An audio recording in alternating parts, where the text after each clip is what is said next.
안녕하세요. 올바른 사회를 위해 더불어 나은 세상입니다. 윤석열의 인사무능이 또 드러났다. 국가수사본부장에 정순신 변호사가 임명되었다가 정순신의 아들 학폭 사건이 재조명되면서 사임했다. 공개된 당시 판결문의 내용을 보면 단순히 학폭 가해자 아들을 둔 부모가 아니라 아들의 죄를 덮기 위해 적극적으로 관여한 못난 아버지임이 드러났다. 2017년 유명 자율형 사립고인 민족사관학교에 입학한 아들 정씨는 기숙사 방에서 같이 생활한 동급생에게 1학년 1학기부터 출신 지역 등을 이유로 언어폭력을 지속적으로 가해 이듬해 전학 처분을 받았다.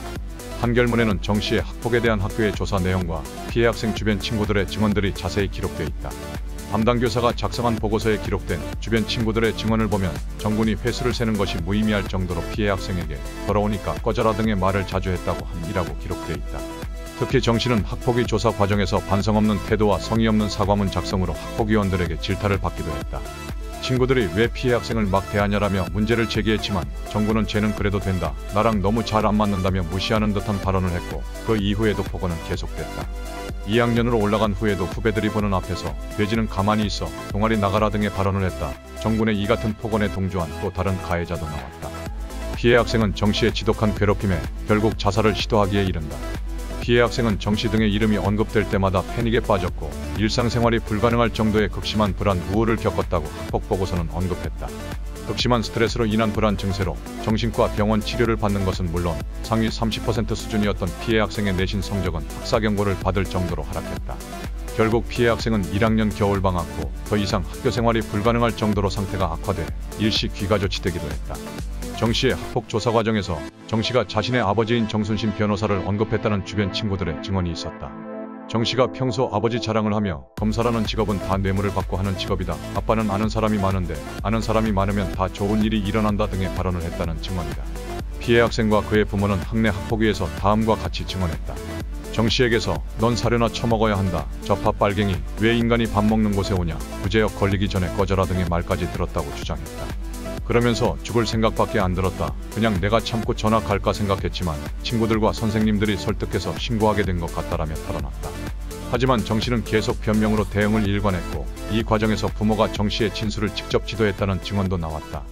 해당 사립고 교사는 2018년 6월 29일 강원도 학폭위 회의에서 정씨의 진술 번복을 지적하며 반성을 전혀 하지 않고 있다고 생각한다라고 말했다. 이어 정씨 부모가 책임을 인정하는 것을 두려워해 2차 진술서는 부모가 전부 코치해서 썼다라며 우리가 조금이라도 선도하려는 시도가 있을 때마다 어떻게든 책임을 회피하는 모습을 보여줬다라고 증언했다. 교사는 부모가 많이 맞고 계신다라며 1차로 진술서를 썼는데 바로 부모의 피드백을 받아서 그렇게 쓰면 안 된다고 해 다시 교정을 받아오는 상태다. 부모를 만나고 오면 다시 바뀌는 상태라고 했다.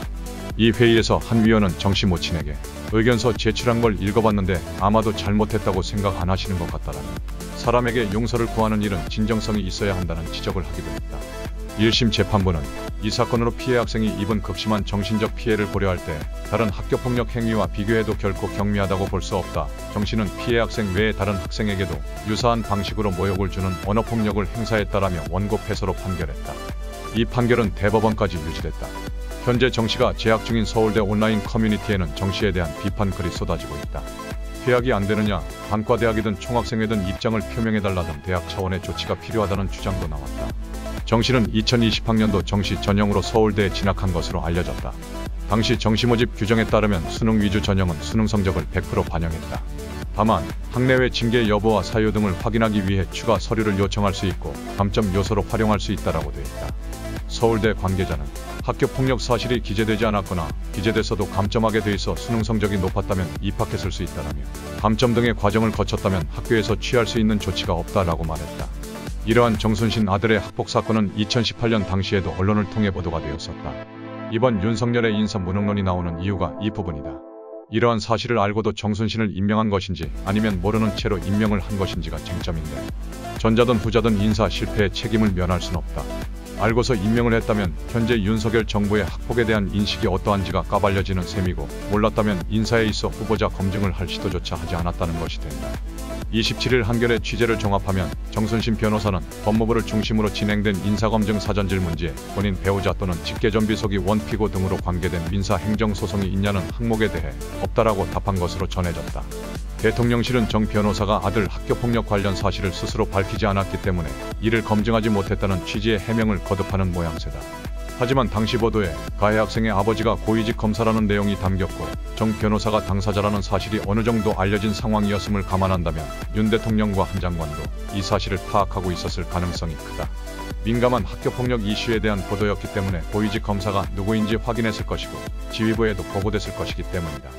한 부장검사 출신의 변호사는 5년 전 당시 보도에 가해 학생 아버지가 고위직 검사라는 내용이 있었다면 검찰 차원에서 누군지 확인을 하고 후속 조치도 했을 것으로 보인다. 당시 서울중앙지검장이었던 윤 대통령은 관련 보고를 받았을 가능성이 크다라며 체크할 수 있었던 순간이 많았는데 여러모로 아쉬움이 남는 인사검증이라고 밝혔다. 이처럼 여러 의혹이 있지만 윤석열 정부가 해당 사실을 알고 임명한 것인지 모르고 임명한 것인지와 상관없이 본 인사는 실패이며 윤석열 정부의 인사 무능을 보여준 사건임은 변함이 없을 것이다.